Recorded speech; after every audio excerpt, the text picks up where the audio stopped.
Good morning to all of students.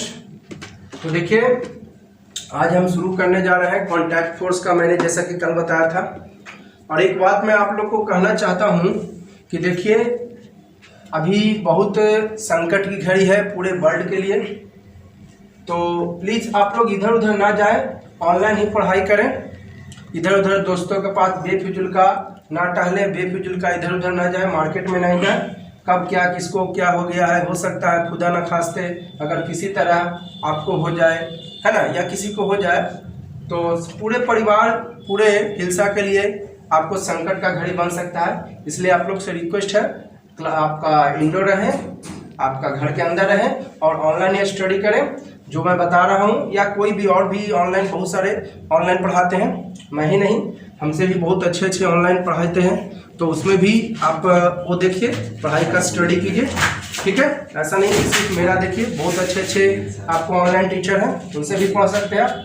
तो देखिए अब मैं शुरू करने जा रहा हूँ ये कॉन्टैक्ट फोर्स के बारे में। कल जैसे कि मैंने बताया था कॉन्टैक्ट फोर्स, और मैंने एक्सप्लेन कर दिया था कॉन्टैक्ट फोर्स, ठीक है। कॉन्टैक्ट फोर्स मैंने कॉन्टैक्ट फोर्स का टाइप, नॉन कॉन्टैक्ट फोर्स का टाइप, सबको मैं आपको थोड़ा थोड़ा उसके बारे में मैंने बता दिया था। अब देखिए सबका 1 by 1 डिफिनेशन पढ़ रहे हैं, ठीक है। तो सबसे पहला muscular force, muscular force the contact force, सही बात है। सब टाइप्स ऑफ कॉन्टैक्ट फोर्स के बारे में पढ़ रहे हैं, तो ये द कॉन्टैक्ट फोर्स लिख दिए, लिखना कोई जरूरी भी नहीं है। कॉन्टैक्ट फोर्स इसलिए लिखिए यानी छू के लगता है, जैसे मस्कुलर से जो फोर्स लगेगा वो छुइएगा तब भी लगेगा।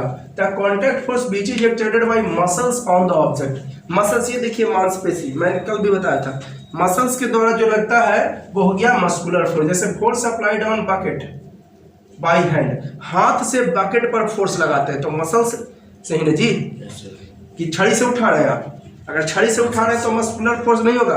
अगर छड़ी से, स्टिक से या कोई लाठी से अगर आप बकेट को उठा रहे हो तो वो आपका मस्कुलर फोर्स नहीं होगा। मस्कुलर फोर्स कब होगा? जब हाथों से, किससे? हाथों से उठाओगे। तो force applied on the bucket by hand, bucket पर लगाया गया फोर्स हाथों से। टू पुल बुलॉक कार्ट, बैलगाड़ी को खींचिए या टांगा को खींचते, देखते हैं तो बैलगाड़ी या टांगा को खींचते हैं तो हाथ से ही ना, है, बैलगाड़ी या टांगा को हाथ से ना खींचते हैं, है कि डाम रखले रहते हैं बड़का कर, वो हाथ से ही खींचते हैं। तो ये हो गया मस्कुलर फोर्स, ठीक है।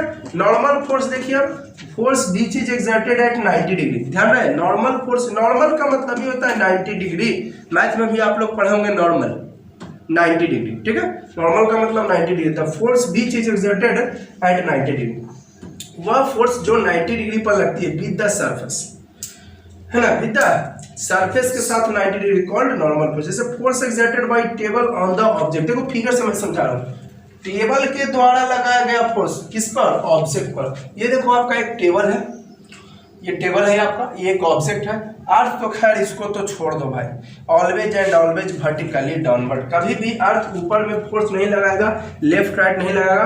अर्थ always exerts force vertically downward, force by earth. तो देखिए अर्थ इस पे लगा रहा है फोर्स, तो टेबल वो अर्थ लगा रहा है टेबल फोर्स, टेबल वो पे तो लगाएगा अर्थ, ये जो है ऑब्जेक्ट पर अर्थ लगा रहा है फोर्स, तो टेबल भी तो इस पर फोर्स लगाएगा जी।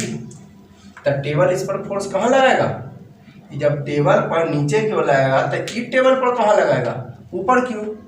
क्योंकि मैंने बताया था if we applied force on an object then that object also applied force on me in just opposite direction. मैंने आप लोग को ये बताया था अगर हम फोर्स लगाते हैं तो वो भी फोर्स लगाती है जस्ट अपोजिट डायरेक्शन में, ठीक है, क्लियर है। तो देखिए हम फोर्स लगा, ये अर्थ को छोड़ दो भाई, अर्थ हमेशा नीचे लगाएगा। तो ये देखिए ये आपका टेबल जो है किस ऑब्जेक्ट पर फोर्स लगा रहा है? ऊपर की ओर। टेबल अर्थ जो इस पर फोर्स लगा रहा था ऊपर की ओर, ये देखिए ऐसे लग रही है, इसका मतलब ऐसे समझिएगा 90 डिग्री, कहीं पर ऐसे हो आप समझिएगा कि कितनी डिग्री है, 90 देखिए 90 डिग्री पर लगा, यहाँ पर लिख दिया अभी, तो यही अपवर्ड फोर्स जो लगा ना एट 90 डिग्री, ये नॉर्मल फोर्स हुआ। इनका मतलब यहाँ पर लिख रहे हैं नॉर्मल फोर्स, कैपिटल एन का मतलब नॉर्मल फोर्स। एक और एग्जांपल देखिए आदमी है ये, अर्थ तो खैर इसको भूल जाओ, ऑलवेज एंड ऑलवेज डाउनवर्ड।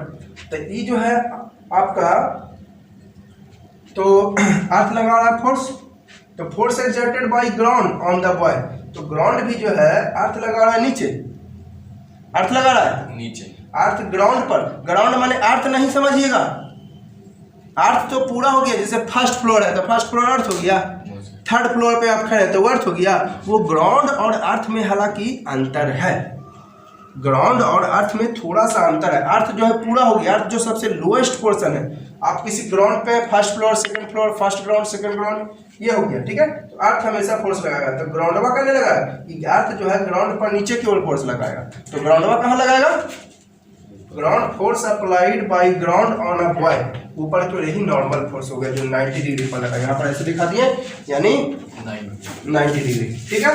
तो नॉर्मल फोर्स क्लियर हो गया, जो फोर्स 90 डिग्री पर लगता है विद द सरफेस। ये देखिए सरफेस यहाँ पर ये हो गया हमारा, ये ग्राउंड, इस सरफेस के साथ 90 डिग्री लगा, यहाँ पर ये सरफेस हो गया मेरा ये टेबल, तो 90 डिग्री पर लगा, ये हो गया आपका नॉर्मल फोर्स। तो देखिए अब थर्ड नंबर मैंने लिखा था टेंशन फोर्स, बहुत इजी है।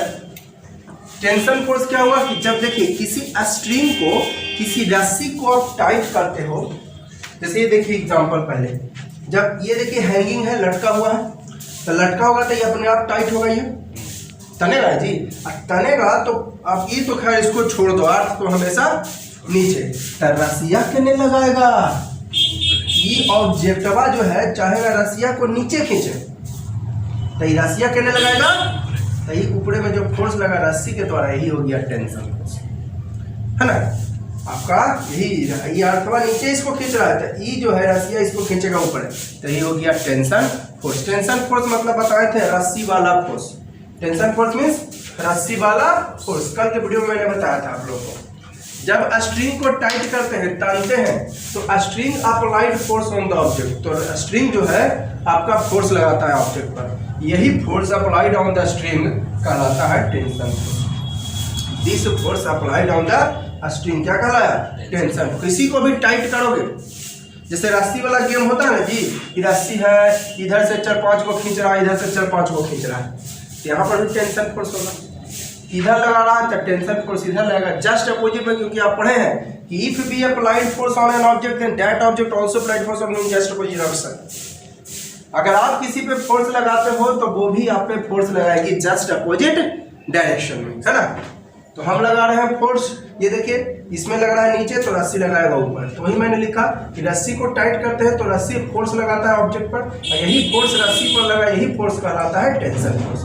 आप लगाए फोर्स तो रस्सी भी लगाया अपोजिट डायरेक्शन में, टेंशन फोर्स। जैसे object is suspended bye a string, example लिखा, जब किसी ऑब्जेक्ट को एक स्ट्रिंग से लटका, सस्पेंडेड में लटकाना, जब किसी ऑब्जेक्ट को स्ट्रिंग से लटकाते हैं तो स्ट्रिंग क्या करता है? पुल्स अप, अर्थ, ये अर्थ नीचे खींच रहा है, ये बॉबा नीचे खींचेगा ऑब्जेक्ट का, तो स्ट्रिंग का यही अपवर्ड जो फोर्स लगा, यही होगी आपका टेंशन फोर्स, यही स्ट्रिंग जो अपवर्ड लगाया टेंशन फोर्स। अब देखिएगा इलास्टिक फोर्स, इलास्टिक फोर्स में शेप चेंज होगा लेकिन फिर से पहले जैसा वापस आएगा, वही हो गया इलास्टिक फोर्स, है ना। शेप चेंज हुआ और ये again comes in the original shape, वही हो गया क्या?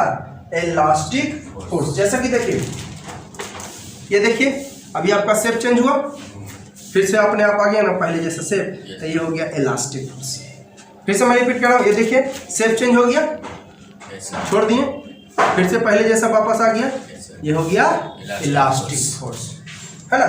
इलास्टिक फोर्स मतलब शेप चेंज हो गया और फिर से पहले जैसा वापस आ गया। देखिए force is applied on the object such a way, इस प्रकार कि इट गेट्स अ स्ट्रेच, यह या तो लम्हड़ता है, मुड़ता है, या ट्विस्टेड इधर उधर होता है, या डी शेप मतलब शेप बदल जाता है। डी शेप मतलब but the body comes re again in the original shape, लेकिन पहले जैसा वापस आ जाता है, इसी को बोलते हैं इलास्टिक फोर्स। एक बार फिर से दोहराता हूं, क्या लिखा है elastic force? If a force is applied on an object, यदि फोर्स किसी ऑब्जेक्ट पे लगाए, सच अ वे, इस प्रकार, सच अ वे मींस इस प्रकार कि इट गेट्स स्ट्रेच मतलब लम्हड़ जाता है, मुड़ जाता है ना, इधर उधर हो जाता है, डी शेप शेप बदल जाता है, बट बॉडी कम्स री again in the original shape, पहले जैसा, ओरिजिनल मतलब पहले जैसा वापस आता है, ये हो गया इलास्टिक फोर्स। जैसे देखो force applied on the string of बो, वो माने होता है धनुष, वो माने धनुष, धनुष के रस्सी पर फोर्स लगाते हैं। तो जब धनुष देखे आपको राम भगवान वाला धनुष पर फोर्स लगाइएगा तो फिर से वो पहले जैसा वापस आ जाएगा। स्ट्रेचिंग और रबर, रबर को खींचिए, तो रबर को खींचेंगे तो पहले जैसा वापस आ जाएगा कि नहीं आएगा?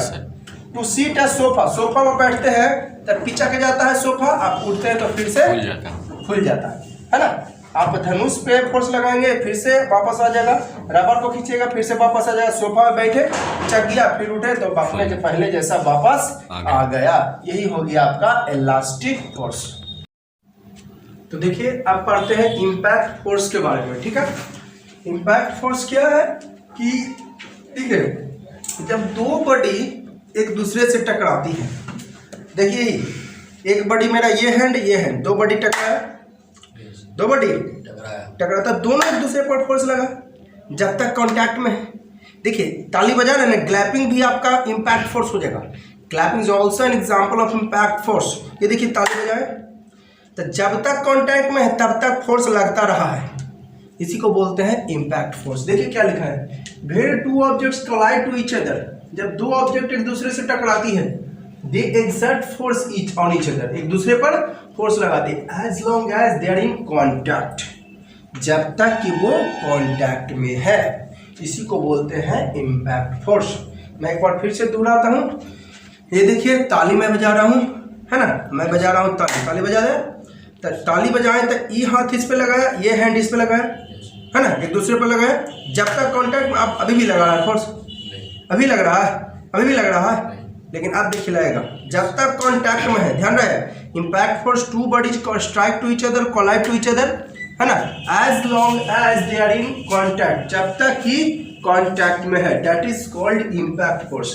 जैसे कि मैंने आपको ग्लैपिंग बजाया, clapping is also an example of impact force. क्योंकि ग्लैपिंग करते हैं जब तक ग्लैपिंग है, जब तक कांटेक्ट में फोर्स लगाएगा एक दूसरे पर। और एग्जांपल है cricket ball hits the wicket, तो क्रिकेट बॉल जब विकेट को हिट करेगा तो cricket ball also applied force on wicket, then wicket also applied force on ball, है ना, ball in just opposite direction as they are in contact, जब तक contact में है। जैसे ही बॉल बाहर चला गया, बॉल आगे चला गया तो इम्पैक्ट फोर्स नहीं होगा, क्योंकि इम्पैक्ट फोर्स कहता है जब तक कि वो कांटेक्ट में है, ठीक है। Colliding between bat and ball, bat और बॉल का कोलिजन, बैट और बॉल का बैट बॉल टकराता है, तो बैट और बॉल अगर टकराता है, ठीक है, तो जब तक कांटेक्ट में है तब तक इम्पैक्ट फोर्स।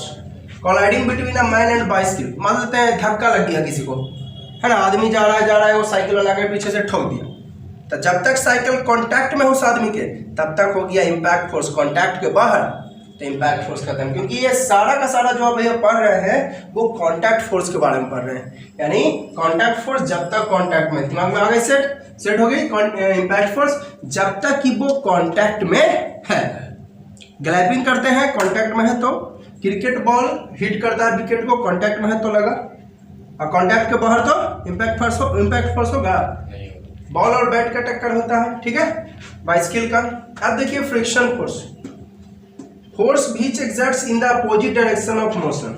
जैसे मैं कल भी बताया था, मैं अभी इधर जा रहा हूँ तो मेरा फ्रिक्शन किधर होगा, जस्ट अपोजिट। मैं जा रहा हूँ आपका ईस्ट डायरेक्शन में, तो फ्रिक्शन फोर्स वेस्ट डायरेक्शन में, तो फिर force which exerts in the opposite direction of motion, ठीक है। देखिए बहुत मेहनत कर रहा हूँ मैं, देखिए कितना पसीना निकल रहा है, उसके बाद भी मैं आप लोग को पढ़ा रहा हूँ, पंखा नहीं चलाता हूँ ताकि जो है आवाज़ आ जाएगा इसमें। तो देखिए मैं बहुत मेहनत कर रहा हूँ, आप लोग भी हमारा साथ दीजिए। मैं अगर मेहनत कर रहा हूँ आप लोग पर, तो आप लोग भी मेहनत कीजिए। कहने का मतलब फेयर कॉपी बुक करते जाइएगा, पॉइंट्स को पॉज कर करके पॉइंट्स लिखते जाइएगा, ठीक है, क्योंकि मैं भी बहुत मेहनत कर रहा हूँ, मुझे इसमें कोई प्रॉफिट नहीं हो रहा, कोई फायदा नहीं हो रहा, ये आप लोगों के लिए मैं कर रहा हूँ, ठीक है। ऐसा नहीं कि इसमें से हमको कुछ प्रॉफिट मिल रहा है। तो देखिए फोर्स अपोजिट है, मोशन के अपोजिट डायरेक्शन में। यह एक और एग्जांपल लिखा है, force which is produced by rubbing between two bodies.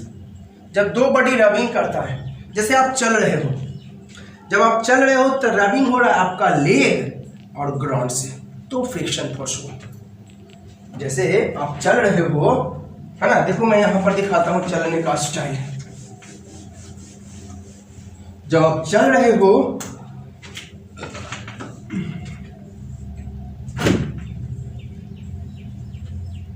चलो आपका पैर है ये, मान लिया ये आपका पैर है, चल रहे हो, मान ले तो इधर चल रहे हो, मोशन इधर है, ये ग्राउंड है, ये क्या आपका ग्राउंड है, तो आप चल रहे हो इधर, तो फ्रिक्शन किधर लगेगी, अपोजिट डायरेक्शन में, इधर लगेगी फ्रिक्शन, तो कांटेक्ट हुआ ना, रबिंग हुआ ना, यहाँ पर रबिंग किसका किसका हुआ, ग्राउंड और लेग का, ग्राउंड और पैर का यहाँ पर रबिंग हुआ। तो रबिंग से जो फोर्स प्रोड्यूस होती है वो फ्रिक्शन फोर्स। फ्रिक्शन फोर्स मतलब लिखाए थे वहां पर रोड वाला फोर्स, रोड वाला फोर्स। अब बताओ ये मार्कर चल रहा है व्हाइट बोर्ड पर, तो इसके लिए रोड हो गया हमारा ये व्हाइट बोर्ड। हम चल रहे हैं अभी यहाँ पर, आप चलिएगा रोड पर तो आपका रोड हो गया। अगर आप चलोगे सोफा पर तो सोफा आपके लिए क्या हो गई, रोड हो गई, है ना। अगर आप सोफा पे चलोगे तो सोफा रोड हो गई। तो मोशन आपका इधर है तो फ्रिक्शन इधर होगा, जस्ट अपोजिट डायरेक्शन में, है ना। तो मैंने बताया था फ्रिक्शन फोर्स में रोड वाला force, friction force means road वाला फोर्स। जिस पर आप चल दिए वही रोड हो गया। जैसे इस पे चल रहा है ये रोड हो गया। अभी बताइए ये मार्कर किस पे चल रहा है, व्हाइट बोर्ड पे, तो व्हाइट बोर्ड इसके लिए रोड हो गया। अब मार्कर इधर जा रही है तो फ्रिक्शन लगेगी इधर, ठीक है। तो रबिंग हुआ ना, यहाँ पर रबिंग किसका किसका हो रहा है, व्हाइट बोर्ड का और मार्कर का, है ना। फ्रिक्शन फोर्स रबिंग होता है तब ना जी आपका चप्पल घिस जाता है। अगर रबिंग नहीं होता तो आप बताइए आपका चप्पल घिसता। रबिंग होने के कारण ही आपका चप्पल घिस जाता है। यानी जब आप चलते हो तो फ्रिक्शन फोर्स लगेगी, यानी rubbing between two body. Rubbing किसका किसका हो रहा है, चप्पल का और ग्राउंड का, स्लीपर्स और ग्राउंड का रबिंग हो रहा है ना। तो ये हो गया फ्रिक्शन फोर्स, क्लियर। तो यहां पर एग्जांपल लिख सकते हैं, if we move on the road, if we move on the road then rubbing between कोची रबिंग बिटवीन रोड एंड, चलो स्लीपर या लेग, चप्पल के से चल रहे हो तो स्लीपर और रोड पे लगेगा। अगर बिना चप्पल के चल रहे हो तो लेग और रोड, लेग और, क्लियर। ये देखिए बस में चल रहा, बस चल रहा, मोशन इधर है तो फ्रिक्शन क्या होगा, जस्ट अपोजिट। रबिंग किसका किसका हो रहा है, यहाँ पर लिख दिया रबिंग बिटवीन व्हील्स ऑफ बस, बस का चक्का और ग्राउंड का, ठीक है, क्लियर है। फ्रिक्शन फोर्स समझ गए। जो वहां फोर्स जो मोशन के अपोजिट डायरेक्शन में, बस जा रहा है इधर तो फ्रिक्शन इधर, या physics produce by rubbing between two bodies, दो बॉडीज के बीच रबिंग होता है, इट्स कॉल्ड फ्रिक्शन। जैसे गाड़ी चलती है तो उसका अंदर में भी फ्रिक्शन फोर्स होती है, तब तो उसका पार्ट पुर्जा घिस जाता है जी। फ्रिक्शन फोर्स के कारण बियर एंड टियर हो जाती है। बियर एंड टियर मतलब तितर फितर हो जाना, टूट फूट जाना। कहते हैं गाड़ी का अंदर वाला पार्ट घिस जाता है। क्यों घिसता है, क्योंकि ऑलरेडी गाड़ी का पार्ट्स रबिंग करता है, यानी अंदर में भी फ्रिक्शन फोर्स आ रही है। ऐसा बात नहीं है, जब व्हीकल मूव करती है, गाड़ी मूव करती है तो अंदर का पार्ट्स उसका रबिंग होता है, तो वहां पर कौन फोर्स हुआ, फ्रिक्शन फोर्स हुआ। चलिए अब आगे बढ़ते हैं। मूविंग कोई भी चीज, अब देखिए आप चलते चलते रुक जाते हैं ना, चलते चलते आप क्या हो गए, रुक गए, तो ये भी फ्रिक्शन फोर्स का ही कमाल है। अगर फ्रिक्शन फोर्स नहीं होता तो आप कभी नहीं रुकते हैं, जैसे चल रहे हैं वैसे चल रहे हैं। लेकिन फ्रिक्शन फोर्स के कारण ही हम लोग रुक जाते हैं, क्योंकि फ्रिक्शन फोर्स क्या, मोशन के अपोजिट, मोशन के, तो मोशन के जो अपोजिट लगता है उसी को तो फ्रिक्शन फोर्स कहते हैं। जैसे मूविंग बॉल, क्या लिखा, moving ball stops after travelling some distance due to friction force, है ना, because friction exerts in the opposite direction of motion of ball. जैसे बॉल ये है, ध्यान दीजिएगा, ये बॉल है, ये बॉल अपना इधर जा रहा है, मोशन, बॉल का मोशन, ठीक है। तो ये फ्रिक्शनमा क्या है, रुको, फ्रिक्शनमा क्या है, रुको, कहाँ भागा जा रहा है तुम, रुको। तो फ्रिक्शनमा जो है, फ्रिक्शन कौन लगाया है, ये रोड के द्वारा। ये देखिए जब चल रहा है तो ये लगा रहा है रोड पर, तो रोड भी लगाएगा, है ना। तो यहाँ पर लिख देते हैं, तो here friction force, friction is exerted by road, clear. थोड़ा सा जगह नहीं है इसलिए मैं एडजस्ट कर रहा हूँ। फ्रिक्शन यहाँ पर किसके द्वारा, ग्राउंड लिखा हो, चलो ग्राउंड लिख देता हूँ, बाई ग्राउंड, है ना। Friction is exerted by ground, friction यहाँ पर किसके द्वारा लग रहा है, ग्राउंड के द्वारा, ठीक है, क्लियर है। मोशन इधर तो फ्रिक्शन जस्ट अपोजिट डायरेक्शन में। ये फ्रिक्शन कौन लगा रहा है, रोडवा लगा रहा है। जैसे हम ही चल रहे हैं, ये देखिए मार्कर चल रही है, तो इस मार्कर पर फ्रिक्शन कौन लगा रही है, व्हाइट बोर्ड। तो व्हाइट बोर्ड इसके लिए रोड हो गया जी। ये मार्कर जा रही है, ध्यान दीजिएगा, मार्कर जा रही है तो फ्रिक्शन कौन लगा रही है, व्हाइट बोर्ड, यानी इसके लिए रोड हो गया ये। तो friction force is exerted by road, है ना। Friction force is exerted by road, road जिस पर आप चल रहे हैं, है ना। Moving ball stops after travelling some distance due to friction, क्योंकि फ्रिक्शन जस्ट अपोजिट में लगता है। आइए क्या लिखा है, फ्रिक्शन फोर्स एक नेचुरल फोर्स है। फ्रिक्शन फोर्स एक क्या है, नेचुरल फोर्स है। It produces itself by motion in the object. ये नेचुरल फोर्स है। नेचुरल फोर्स कहने का मतलब जो अपने आप रिलीज होती है in by the motion, by the natural force है जो अपने आप रिलीज होती है बाय द मोशन, ठीक है। तो देखिए आप फ्रिक्शन फोर्स ही लगाए, friction force exerted by road, road माने जिस पर आप चल रहे हैं। ये देखिएगा ये रोड है, तो यहाँ पर बस मोशन इधर तो फ्रिक्शन इधर, तो कौन लगाया फ्रिक्शन, ये रोड। तो पहले ही बताए थे bus is moving on road, then bus is also applied force on road, है ना। बस जब रोड पर मूव कर रहा है तो बस अप्लाइड फोर्स करेगा रोड पर, तो रोड भी अप्लाइड फोर्स करेगा काजी पर। यही applied force by road is friction force, ये पहले ही बताया। बस चल रहा है रोड पर तो रोड बस लगा रहा है फोर्स रोड पर, तो रोड भी लगा रहा है बस पर अपोजिट डायरेक्शन में। यही जो रोड अब फोर्स लगा रहा है उसी को बोलते हैं कौन फोर्स, फ्रिक्शन फोर्स। देखिए आपके सामने अब देखिए बायोंट फोर्स। देखिए आपने फील किया होगा, कल भी मैंने बताया था कि जब कोई ऑब्जेक्ट या बाल्टी या कुछ भी हो पानी के अंदर डालते हैं तो लगता है हल्का वजन हो गया। पानी के अंदर डालने पर उसका वजन क्या होता है, हल्का। जबकि ऐसी बात नहीं है, वो हल्का होता नहीं है।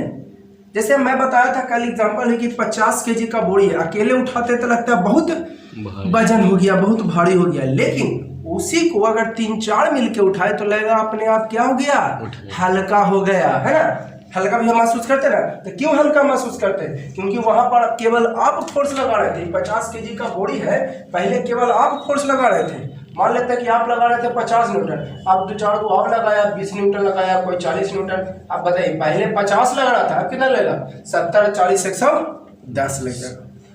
इसीलिए हमें लगता है कि वो वजन कम गया। पहले केवल आप उठा रहे थे 50 न्यूटन लगा के, अभी 2 को और आ गया, 20 न्यूटन 40 न्यूटन लगा दिया, तो 50, 20, 70, 40, 100, तो फोर्स बढ़ गया। इसलिए हमें लगता है कि वजन कम गया, ठीक है।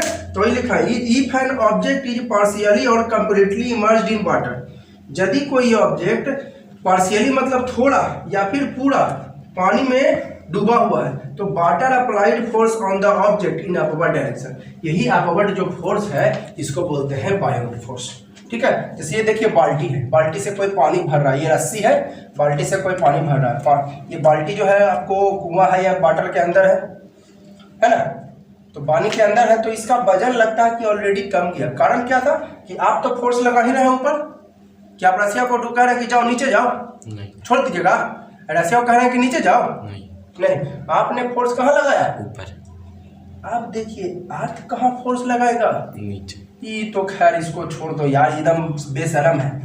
तो अर्थ लगाया नीचे वाटर पे, तो वाटर कहाँ फोर्स लगाएगा, ऊपर। इस पर अर्थ लगाएगा नीचे, तो वाटर किधर लगाएगा, यही वाटर जो फोर्स लगाया ऊपर, इसी का नाम है बायोट फोर्स। हालांकि ये सब लिक्विड के लिए सही है, मैंने यहाँ पर्टिकुलरली वाटर लिखा है क्योंकि वाटर से आप ज्यादा समझिएगा। ऐसी बात नहीं है दूध में आप दूध वाले में भी डुबोइएगा लोटा तो आपको लगेगा हल्का हो गया। ऐसा नहीं है कि केवल और केवल ये वाटर के लिए है, ये सारे लिक्विड के लिए सही है। फिर से मैं रिपीट कर रहा हूँ, बायोट फोर्स मतलब ठेठ कल बताए थे, ठेठ भाषा में पानी वाला फोर्स। क्या बताए थे बायोट फोर्स मतलब पानी वाला फोर्स, यानी वाटर जो फोर्स लगाया, लेकिन वाटर फोर्स कहाँ, डाउनवर्ड अपवर्ड। देखिए 8 कदम बेहया है, बेशरम है, बेलज है, ऑलवेज डाउनवर्ड, तो वाटर अपवर्ड। देखिए ऑब्जेक्ट इज पार्शियली, जब कोई ऑब्जेक्ट या तो थोड़ा या तो पूरा पानी में डूबा हुआ है तो water applied force on the object. ये देखिए पानी में डूबा हुआ है तो वाटर इस पे फोर्स लगाया, कहाँ की ओर, इन द अपवर्ड डायरेक्शन। यही अपवर्ड डायरेक्शन में जो वाटर फोर्स लगाया कॉल्ड बायोट फोर्स, ठीक है। यही बायोट फोर्स के कारण हम लोग हल्का वजन महसूस करते हैं जब बॉडी इनसाइड हो। तो देखिए जब अंदर में हो तो जैसे ही बाल्टी बाहर निकालिएगा तब वजन बढ़ जाएगा, तब वो कांटेक्ट फोर्स हो गया। अब कांटेक्ट फोर्स कब, जब तक वो पानी के अंदर है तब तक बायोट फोर्स है, अब पानी के बाहर आ गया तो बायोट फोर्स का असर खत्म हो गया, क्योंकि पानी कब फोर्स लगाएगा, जब उसके कांटेक्ट में होगा। अर्थ कहाँ फोर्स लगाएगी, इस पर नीचे, तो वाटर इस पर क्या फोर्स लगाएगी, ऊपर, अपवर्ड। यही वाटर के ऊपर फोर्स लगा है उसी को कहते हैं बायोंट फोर्स। जैसा कि मैं अभी बताया 50 kg का एक बोरा है, हल्का होता नहीं है, हल्का होता नहीं, महसूस होता है। 50 kg का बोरा है, एक आप लगा रहे हैं 100 न्यूटन फोर्स, लग रहा है बड़ी वजन है, बहुत बहुत बड़ी भारी है। आप दो आदमी आ गया, एगो लगा दिया 80 न्यूटन और दूसरा आदमी लगा दिया ऐसी दिखावटी के लिए 5 न्यूटन कि देखो हम फोर्स लगा रहे हैं ना, था ऐसे खाली सट गया के, एगो लगाया बेचारा मेहनत किया, एगो ऐसे खाली दिखावा किया 5 न्यूटन। पहले केवल आप लगा रहे थे 100 न्यूटन, अब फोर्स कितना हो गया 180, 180 और 180। तो अब आपको वजन क्या महसूस होगा, हल्का। लेकिन क्या सच में हल्का हो जाती है? तो वही बात है यहाँ पर बउआ, वही बात है यहाँ पर। पहले केवल आपका फोर्स था ऊपर में, अब एगो वाटर फोर्स लगाया ऊपर में, इसको बोलते हैं बायोंट फोर्स। इस बात को बताए थे आर्किमिडीज साहब। कौन साहब? आर्किमिडीज। आर्किमिडीज साहब। साहब इसलिए बोलते हैं क्योंकि बहुत अच्छा काम करके गए हैं, नाम नहीं था साहब, ऐसा नहीं कि सब नाम में समझ जाइएगा। इस बात को बताए थे आर्किमिडीज साहब, इसलिए कहा जाता है इसको आर्किमिडीज प्रिंसिपल। इसलिए इसको क्या कहा जाता है? Archimedes principle. पूछा व्हाट इज आर्किमिडीज प्रिंसिपल, तो यही वाला और का कि if an object is partially और completely emerged in water then water applied force in the upward direction, this principle is founded by Archimedes, called Archimedes principle. समझ गए आप लोग बायोंट फोर्स? बायोंट फोर्स का जब तक कि वो पानी के अंदर, जब तक कि वो पानी के वजन, कब आपको हल्का महसूस होती है? जब तक वो पानी के कहाँ है? अंदर है। जब तक वो पानी के अंदर है। अब देखिए आर्किमिडीज प्रिंसिपल क्या है, तो वही जो अभी लिखा है, बायोंट फोर्स इज आर्किमिडीज प्रिंसिपल। बताए थे आर्किमिडीज साहब, इसलिए उसके नाम पे पड़ गया आर्किमिडीज प्रिंसिपल। जब कोई ऑब्जेक्ट पार्शियली या फिर कंप्लीटली इमर्ज हो वाटर में, तो water applied force on the object in upward direction, है ना, इसको बताए थे आर्किमिडीज साहब, इसलिए इसको कहते हैं आर्किमिडीज प्रिंसिपल। अब एक मैं सवाल पूछता हूँ कि आखिर वाटर ऊपर ही क्यों फोर्स लगाया? देखिए अर्थ के लिए फोर्स लगाएगा नीचे, तो सिंपल सी बात है, अर्थ लगाएगा इस पे नीचे, तब जानवे करते हैं भाई अपोजिट में लगाता है। अर्थ लगाया नीचे तो वाटर लगाएगा ऊपर। अर्थ इस पर फोर्स कहाँ लगा रहा है? नीचे, तो वाटर किधर लगाएगा? ऊपर। तो यही हो गया आर्किमिडीज प्रिंसिपल। आर्किमिडीज साहब बताए थे, इसलिए इस प्रिंसिपल का नाम है आर्किमिडीज प्रिंसिपल। जब कुआं से पानी भर रहे थे आर्किमिडीज साहब, तो उनको लगा कि बाल्टी जब कुआं के अंदर गया तब वजन बढ़ना चाहिए था ना, पहले से खाली बाल्टी था, अब उसमें पानी आ गया तो वजन बढ़ना चाहिए था, लेकिन उन्होंने क्या पाया कि वजन नहीं बढ़ा, कम किया। और जहां तक जबकि ऐसा होता नहीं, एक्चुअली ऐसा इसलिए होता है क्योंकि आप जो इधर फोर्स लगा ही रहे, और वाटर लगाया, अर्थ लगाया नीचे, तो वाटर किधर लगाएगा? ऊपर। तो दो फोर्स में हो गया, बढ़ गया फोर्स, इसलिए महसूस होता है कि हल्का, जबकि ऐसी कोई बात नहीं। तो इस बात को बताए थे आर्किमिडीज साहब, इसलिए बोलते हैं आर्किमिडीज प्रिंसिपल। तो ये क्लियर हो गई होगी। तो आज की वीडियो के लिए मैं इतना ही रख रहा हूँ। अगर वीडियो अच्छी लग रही हो तो प्लीज़ लाइक कीजिए, सब्सक्राइब कीजिए और दोस्तों को जरूर शेयर कीजिए, ताकि इसका प्रॉफिट जो है आपका दोस्त भी ले सके। क्योंकि देखिए ये अगर आपके कारण किसी का भला हो जाता है तो बहुत अच्छी बात है। देखिए अभी लॉकडाउन का टाइम है, बच्चों का पढ़ाई नहीं हो रहा है, तो आप दोस्त के नाते, इंसानियत के नाते उनको बताइए कि देखिए पढ़ाई हो रही है तो इसको पढ़िए, और समझ में आए तो लाइक कीजिए। और समय उम्मीद करता हूँ देखिए समझ में आएगा। ऐसे और भी बहुत सारे साइट है ऑनलाइन, बहुत सारे टीचर पढ़ाते हैं। मैं ये नहीं कहता हूँ कि मेरे बारे में उनको बताइए, ऑनलाइन बहुत सारे टीचर्स हैं जो कि बच्चों को पढ़ाया करते हैं, तो उससे भी पढ़ सकते हैं, और पढ़ना है तो इससे भी पढ़ सकते हैं। ठीक है, तो वीडियो अच्छी लगी तो लाइक कीजिए, सब्सक्राइब कीजिए और